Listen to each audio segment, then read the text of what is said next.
similar to this, we have a animated brush option to take the array straight into the animated brush. All right. In fact, let's do this right now without the alpha channel masking the selection.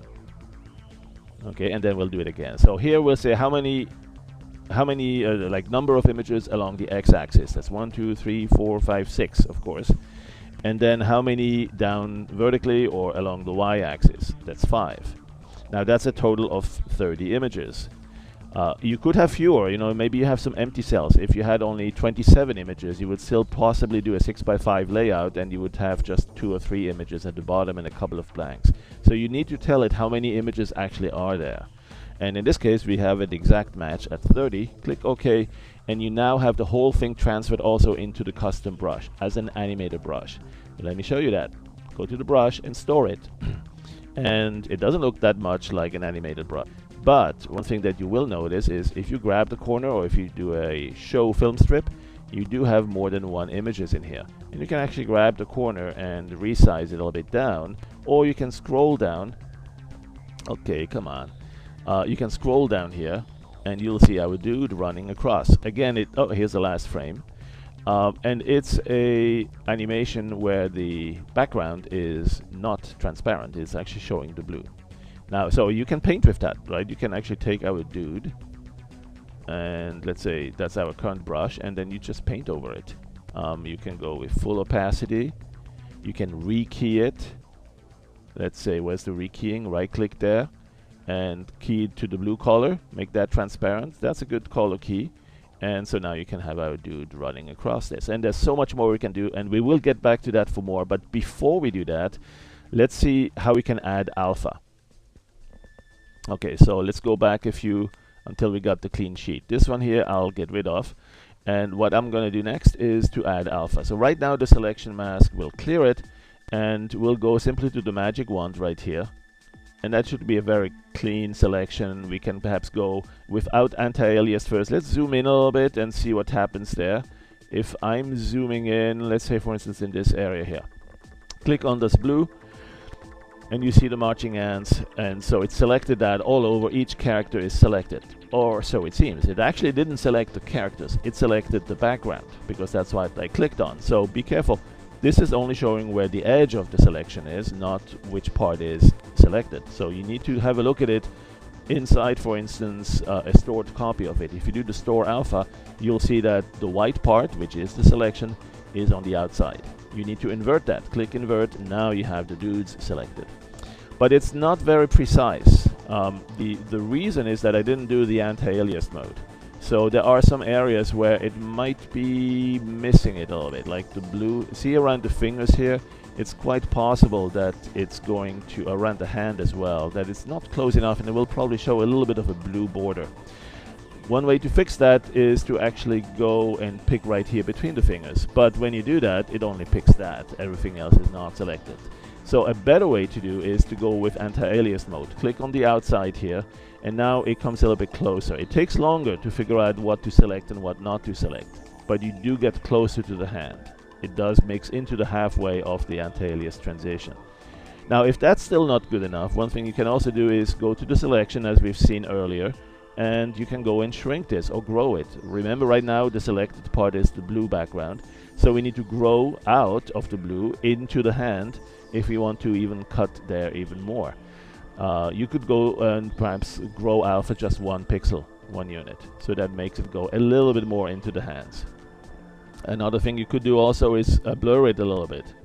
Okay, but remember, we have a anti-alias selection, so it's already got the blurred edge on it. Probably pretty good. Still, there may be some parts where the blue is showing still. And then there are also, most importantly, parts that haven't been selected because they were cut off. Notice this part. Between the legs here, if it's a closed island, basically, the blue here was selected, but the blue here is not. So make sure you do a shift click on that. Shift and click, and that will add this object to the selection as well. If you now go and take that selection into a stored copy, store alpha, you now see here, let's see if we can zoom that up a little bit. Oops, replace there. You can see that this part here, the legs in between, are showing as chosen. This one I did not do. So there's going to be a little bit of cleanup needed in a few places. Keep that in mind as well. So let's see, where's the neighboring dude? There it is. Yep, there is a small portion that needs to be added. Again, that's a shift click. Okay, and what else? Oh, there's probably one or two arms. There it is. There's some places under his arm that are islands as well. So you need to go and shift click all of those items that the initial selection missed, and you may need to do some serious painting and selection with the paint brushes, right? I mean, you may find that it's not doing a good selection with the magic wand because of the fact that there's not just one plain blue, but a little bit of a transition as moving, and due to the anti-aliasing in the render on the poser or some other reasons, perhaps because we resized it, right, when we resampled to get rid of the odd numbers in the dimensions. And you can always check what the dimensions are here on the image info. Right, so you can see that we have even numbers for the entire sprite sheets, which probably indicates that we did have even numbers on the individuals, because we do have a 6x5 cell layout, and the 5 times an odd number would still be an odd number. So since that's an even number, we, at least in that direction, we did have even numbers. We remembered what we did, so we're good. But anyway, so there is a couple of other ways to select, and that's off topic here. We have covered that already in some other daily doses in other tutorials. What I'm doing here is simply going through all of these that have potentially the need for a shift click. There's another one, and I'll probably miss a few on purpose, but the idea is to, oh, now I did the wrong thing. I think I just selected, no, it's still good. Well, you know, if you think you may have selected wrong and you want to go back, you just do a undo one level and it goes back to the prior selection. Every once in a while you may want to select this, do a store alpha, there you go, and then of course you may want to save the whole image, right? So for instance, you go there and select save, and make sure that you save it as a format that does actually support 32-bit. The default one, our native and favorite format, is called default Targa. Okay, save it to that first. Do yourself a favor. Don't save it to temp Targa, because that's a temporary file that we use for file conversions when you save it to some others. So you may want to say, okay, here's my sprite sheet. Sprite with alpha, and the background is blue, even though we may not see it once the alpha is actually used as a transparency mask. But it's good to know that it's blue just in case we need a reminder of that. Alright, and the Targa dialog will ask you, well, exactly how would you like to save that? And make sure you save it as a 32-bit, so it's got RGBA, the A standing for alpha, so you do have the selection mask going into that file too.